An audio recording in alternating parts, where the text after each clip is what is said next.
Fala pessoal, tudo bem? Como é que vocês estão? Imagino que vocês estejam super bem. E hoje eu vim contar uma história pra vocês, pra gente conversar um pouquinho, pra ser algo mais leve, algo mais tranquilo. E eu fiquei pensando assim, tantas histórias que eu vivi, eu falei, cara, acho que eu vou contar do meu primeiro amor, do primeiro relacionamento que eu tive. E quando eu digo primeiro amor, não primeiro amor de 12, 13 anos, aquela paixão, na verdade, né? Um amor mais sólido, o primeiro relacionamento, a primeira vivência que eu tive. E mesmo fazendo, sei lá, 12, 13 anos disso, tem aprendizados que eu tô colhendo agora. E isso é muito interessante.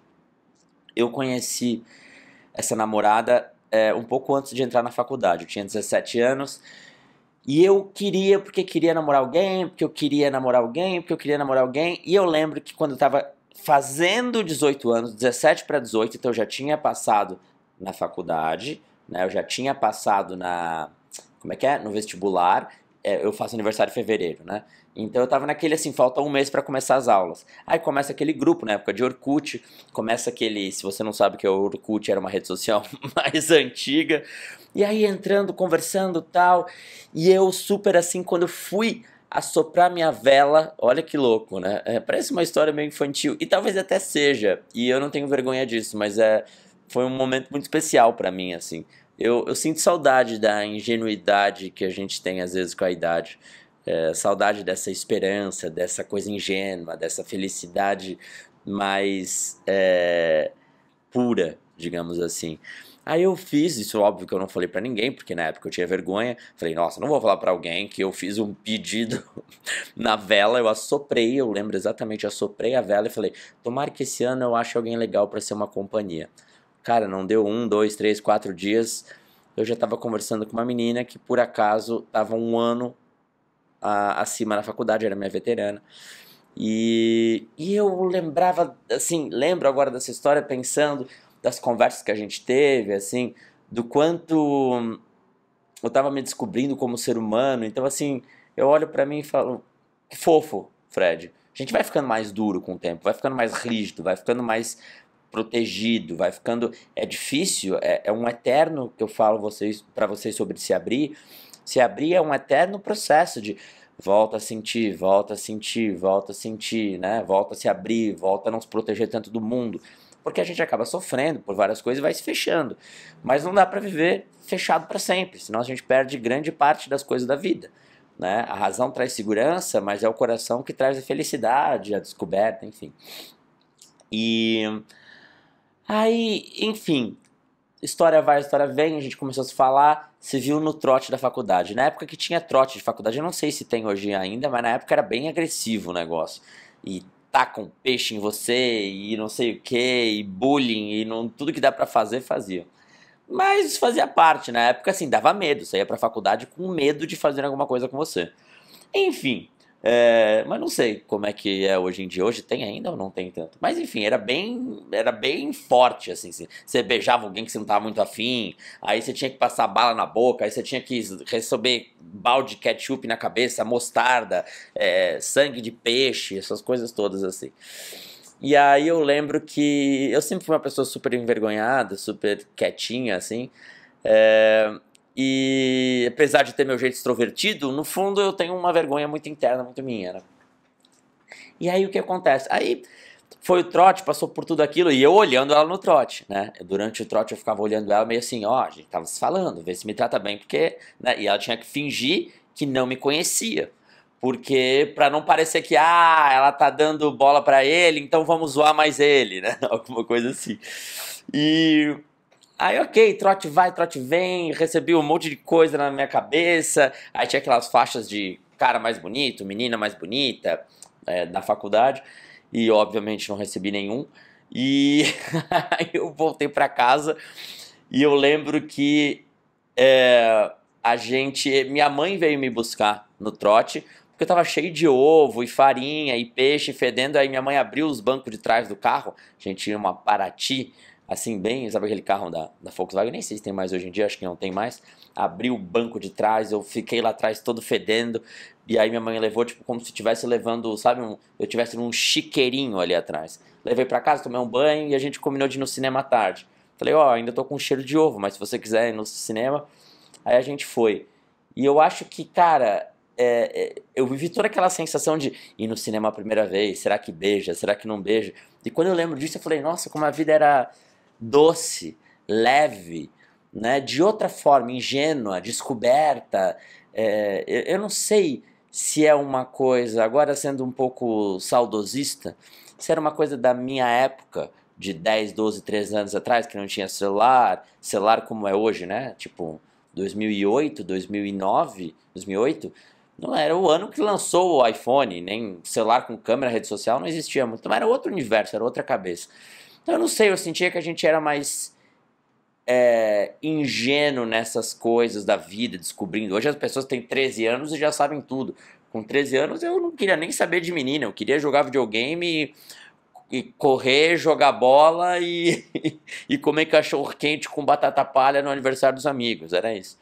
E, enfim, aí a gente foi no cinema, começou a sair, aí eu sempre, ela morava do meu lado, da minha casa, e aí a gente ia caminhando assim, devagar, sempre voltando, conversando, e acabava a faculdade de manhã, e por um período eu fiz de manhã, depois eu fiz à noite, e a gente ia caminhando até perto da nossa casa, né, que a gente morava perto, e a gente ia caminhando devagar para durar mais tempo. Então a faculdade acabava às 11 horas, 11 e meia, a gente, ó, vamos caminhando, para também não dar 20 minutos e já ser 11h50, mas também que não dê meio dia e meio e a gente chegue atrasado no almoço.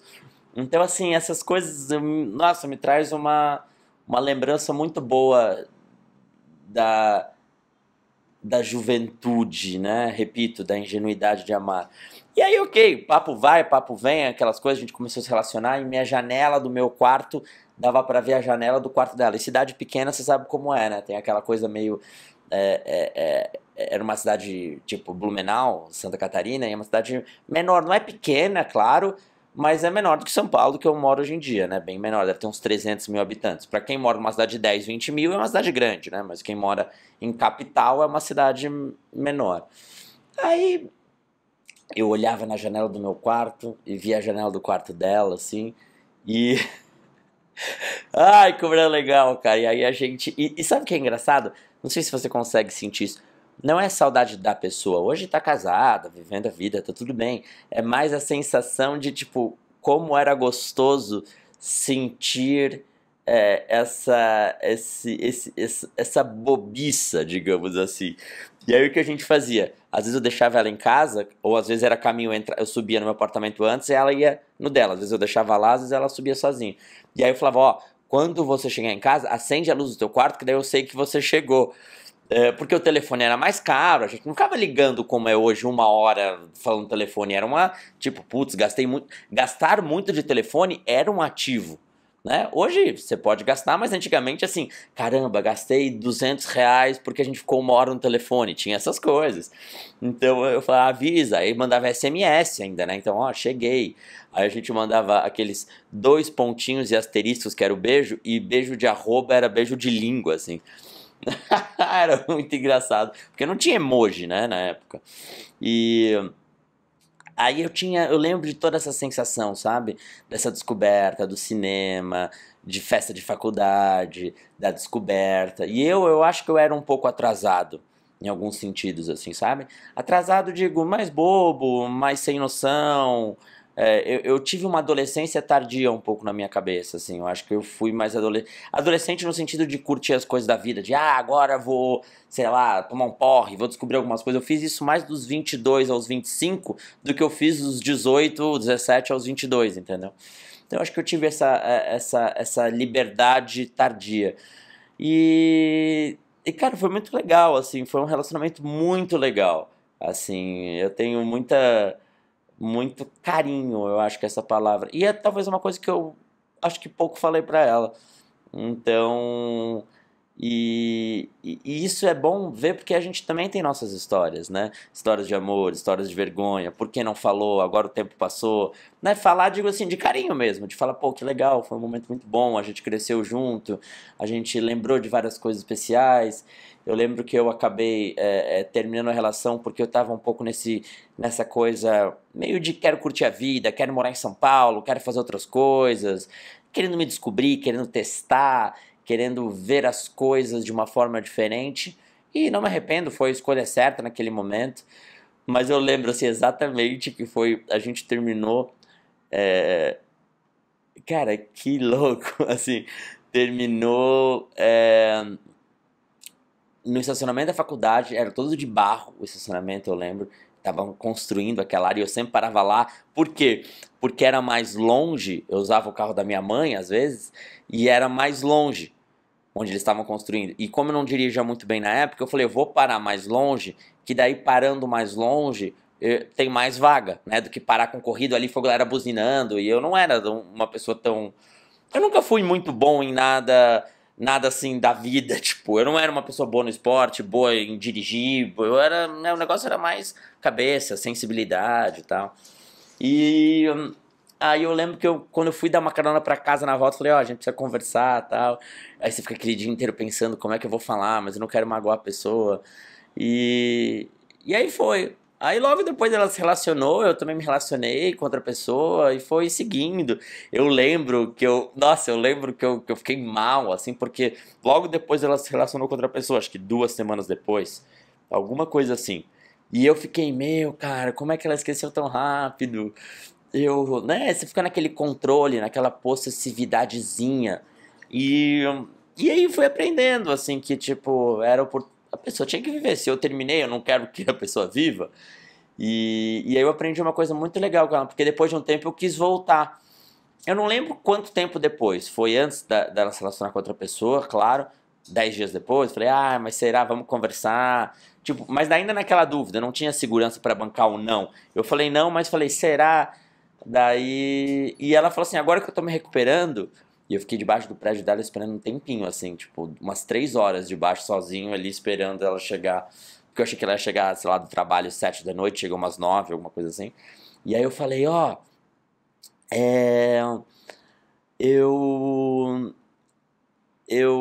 Pô, tava pensando, será que é o certo? A gente se gosta, tal, tal, tal. E aí ela falou pra mim assim: agora que eu tô me recuperando, você acha justo me desestabilizar emocionalmente? Por isso eu falei: pô, tem razão. Aí eu percebi que era uma carência, um controlezinho. Eu falei: não, você tem razão, acho que a gente tem que seguir. É o que eu queria fazer mesmo. É só você ficar naquele controlezinho. Se eu sei lá quanto eu tinha, uns 20, alguma coisa, 19, 20. 20, acho que 20. E aí foi isso, assim, foi muito legal, assim.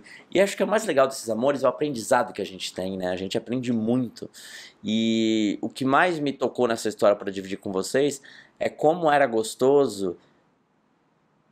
Não sei se é um saudosismo, não sei se é uma época diferente, mas como era gostoso aquela. Claro que também, assim, distanciando da situação, a dor se distancia, só fica aquela lembrança doce. Mas como a gente era um ingênuo, ou eu era ingênuo, amava, o beijo era legal, ficava ansioso, medo assim, nossa, será que o sexo vai ser bom? Será que não vai ser? E se não for, o que eu faço? Aí você ia, tipo, digitava no Google, pesquisando como beijar bem, sabe? E eu já tinha beijado, claro, com 13, 14, 15, mas eu sempre fui meio devagar para essas coisas, eu acho. Eu tinha muito meu mundo interno, então isso me preenchia. As pessoas iam pra festa com 15, eu tipo, até ia, mas eu preferia ficar em casa. Eu acho que eu tava em outro ritmo. Demorei pra despertar em mim essas vontades, assim. Então por isso que eu também vivi coisas um pouco mais tardias. E mas foi um super aprendizado. E essa foi a história do meu primeiro amor, assim, a primeira pessoa que eu gostei de verdade, que eu imaginei um pouco uma vida juntos por alguns momentos, mas ao mesmo tempo gritava em mim essa, meu, vai viver, vai viajar, não se prende tão cedo, vai, sabe? E eu acho que é um reflexo de tudo, assim, às vezes a gente vai percebendo quantas pessoas legais a gente não perde na vida por escolher realizar nossos sonhos, né? E e eu fico pensando assim, quantas pessoas, né, a gente não perde, porque às vezes existem sonhos que são mais egoístas. Se você quer morar fora, às vezes vai perder oportunidades para poder morar fora. Se você quer estudar para o vestibular de medicina, é um momento egoísta teu, né? É um momento de eu preciso focar nisso e é difícil. Então eu acho que é um raciocínio. Espero que vocês tenham gostado da minha história de primeiro amor. Resolvi dividir com vocês porque eu achei que podia ser carinhoso e verdadeiro. Um beijo, se cuidem, não se esqueça de se inscrever no canal, ativar o sininho, que logo logo estamos aí de novo e amanhã tem vídeo de novo, claro. Um beijo, se cuida e até.